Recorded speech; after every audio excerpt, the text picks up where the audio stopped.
لم تكد صافرة نهاية لقاء المغرب وطنزانيا وشبه تهكته المغرب لمونديال أمريكا حتى أعطي من قبل جهات صافرة الانطلاق لجيش من الأفواه المشرعة. موقفي الثابت وأقول بأن لا أمل للمنتخب المغربي مع وليد الركراكي،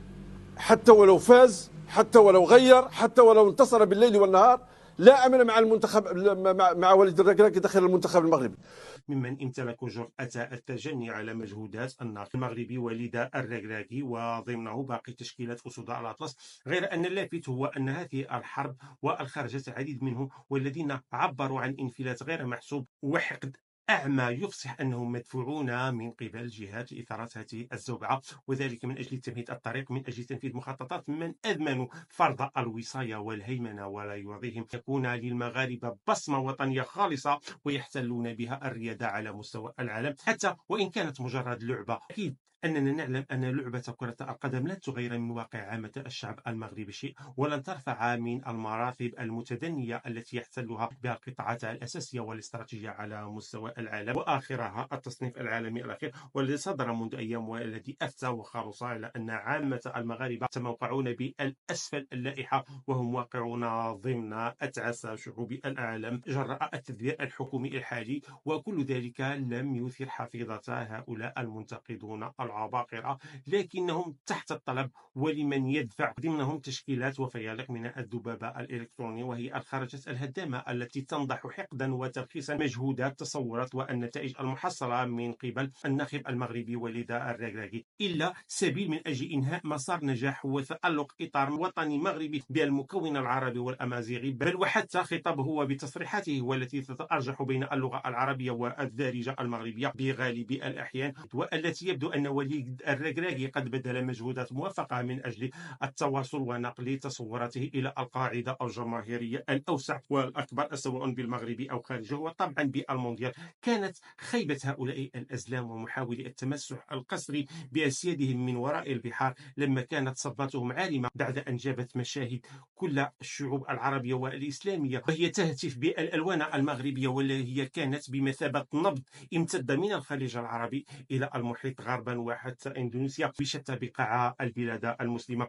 وهو ماطى اللثام على حنق هؤلاء الفاقدين أية لحمة وانتماء وعزة كينونة مستقلة الذات رغم كل التثبيطات والإكراهات على مستوى الواقع. لن يذهب بعض العارفون ببواطن الأمور وهي تسعي جهات معينة إلى إطلاق هذه الحافل من الذبابة الإلكتروني من أجل أولا تسفيه عمل ومجهودات وطنية مغربية صرفة، أيضا إثارة كل هذه الزوبعة من أجل إلهاء وتشتيت انتباه الرأي العام المغربي عن عديد التراجعات وقضايا فساد والنهب المال العام بمئات الملايير والتي تفجرت خلال الآونة الأخيرة، وغيرها من القوانين الهدامة والتي يجري تمريرها بشكل مشبوه ببرلمان يتضمن 30 برلماني متابع بقضايا فساد ووراء القضبان، وقسم منه أمي وعدد كبير تشوب ملفاتهم قضايا فساد مختلفة. وكان أولى لهذه الجحافل التي تخرج تحت الطلب أن تنكب على هذه القضايا خدمة للوطن وقضايا البلاد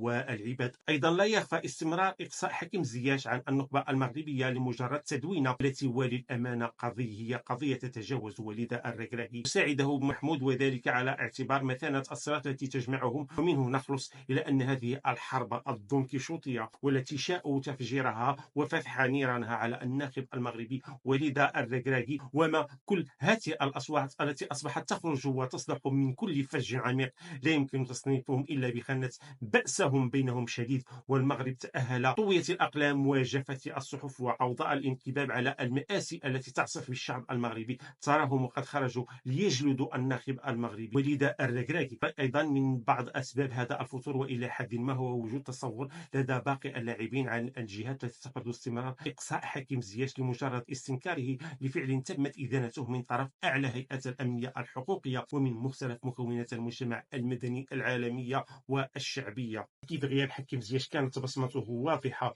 وهو الأثر الذي بدأ أكثر جلاء على باقي الفاقعين من أسود الأطلس لإدراك الجميع على أن هناك خضوع قاري وبشكل ظالم ولن يؤدي إلا إلى نتائج عكسية، وكان أحرى التحلي بشيء من الشجاعة والحكمة وإنزال الأمور بمنازلها ولو على المستوى الظاهر. وختاما، كل الدعم للناخب المغربي وليد الركراكي وباقي الطاقم المغربي، ولا عزاء للأفواه المشرعة تحت الطلب، ولا حتى أولئك ما انخرطوا بالعويل المفبرك عن عدم دراية بمقاصدهم الغير بريئة والجائرة. كان معكم سعيد العلوي.